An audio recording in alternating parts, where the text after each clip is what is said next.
Have you ever started a Bible reading plan only to miss a day, fall behind, and eventually quit? If so, today we're going to look at 3 methods for catching up. In case you and I haven't met before, I'm Keith Ferrin, and I write books, blog posts, and record videos that help you not just read and study the Bible, but truly enjoy it so that you can apply it. If this sounds good to you, then you're going to want to click that little subscribe button down there so you don't miss anything. So, you've fallen behind on your reading plan. Well, almost everybody who tackles a larger reading plan, whether it's a 1-year Bible reading plan, a 6-month rapid Bible read through, or a 60-day survey of the New Testament, almost everybody falls behind at some point. Sadly, for a vast majority of people, when they fall behind, they never catch up. They just quit. Well, that's not going to be you. I've got 3 strategies for helping you catch up when that happens. But before, what if you could stay ahead? I believe there is one simple strategy for helping you never deal with this in the first place. And that is read for an amount of time, not an amount of content. That one mental shift makes all the difference. Here's what I mean.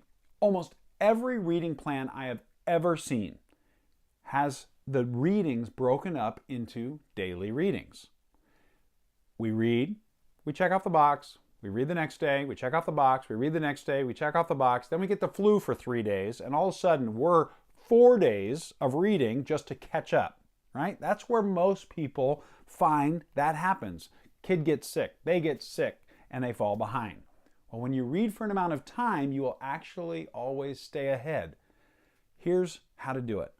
Figure out how much time it's going to take to do one of those daily readings. If you're doing a 1-year Bible plan, it's probably 11, 12 minutes. If you're doing a rapid Bible read through in 6 months, then it's going to take you somewhere between 20 and probably 35, 40 minutes. Well, when you figure out how long it takes you to do the daily amount of reading, simply add 5 minutes to your daily reading. If it takes you 20, read for 25. Read for 25 minutes. The next day, read for 25 minutes. When you find yourself at the end of that 25 minutes, just finish the chapter or section that you're in, put a bookmark in it, and start the next day. Now, you may be thinking, well, that's going to get me off on my daily reading, to which I respond, so what? If you get a little bit ahead, then when those days come, when you or your kid or somebody gets sick or something goes crazy at work or it's a big travel day, whatever, then you will have already built in this buffer, and you will have barely even noticed because you're just adding 5 minutes a day. Method number 1 is recalculate the time. This is by far the most helpful for the most number of people. If you've just listened to what I said before, then you probably have an idea of how much time it would take you to read whatever you've got left in your reading plan. Because obviously that's different if you've fallen behind in the first 2 weeks versus if you've fallen behind in the second month, right? So figure out about how much time it's going to take you to read the remainder of what you have to read. Then recalculate that based on the number of days that you have left. I find for most people, it's significantly less than they would ever think. It's typically only 2 to 3, maybe up to 5 minutes a day spread out over the remainder of their reading plan, and they end up just catching up over time.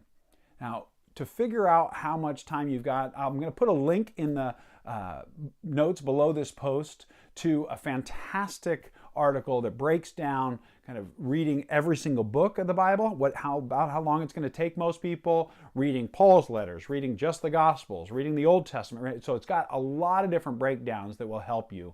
So I'll put that link below. If you want just kind of a general idea, the easiest way to do the math is the average person reading out loud at a normal rate of speed will take about 4 minutes per chapter.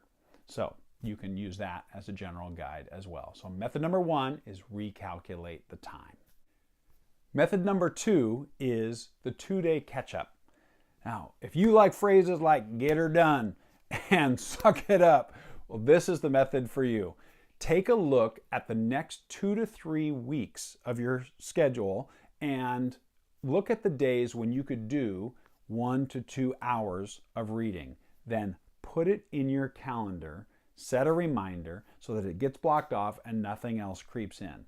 I said 2 to 3 weeks because part of why people don't catch up is they're only looking at the next day or two. They feel like they're behind and they look at the next day or two. They don't see any way to catch up, and it's just this overwhelming feeling.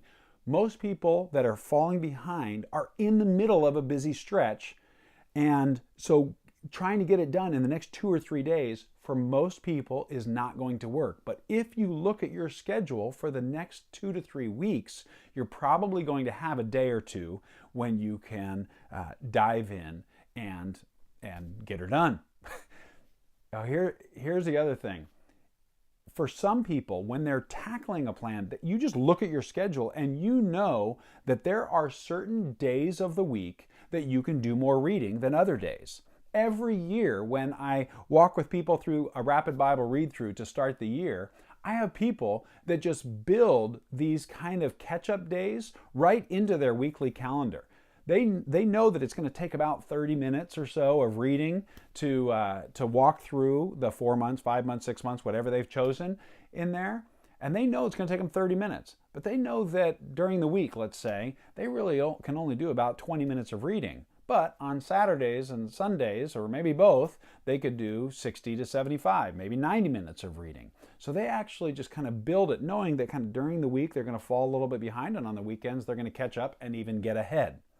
So sometimes it's helpful just to build those catch-up days right into your calendar. So build method number 2 right into your schedule. While method number 1 is my favorite method, and method number 2 is certainly the fastest method, method number 3 is the easiest method, and that is simply this: extend your plan. Now, that may feel like failure, but if your goal is to spend time hanging out with Jesus and enjoying His Word, then extending your plan is not failure. It's adjusting so that you can succeed. You're probably watching this video because you're behind, and you probably know exactly how many days you are behind.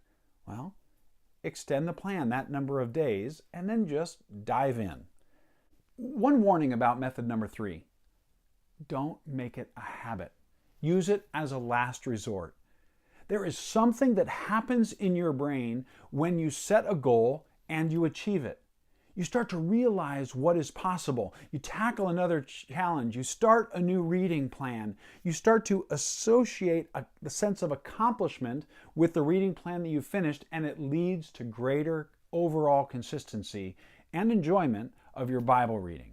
So, if at all possible, use method number 1 or method number 2. And as a last resort, go to method number 3.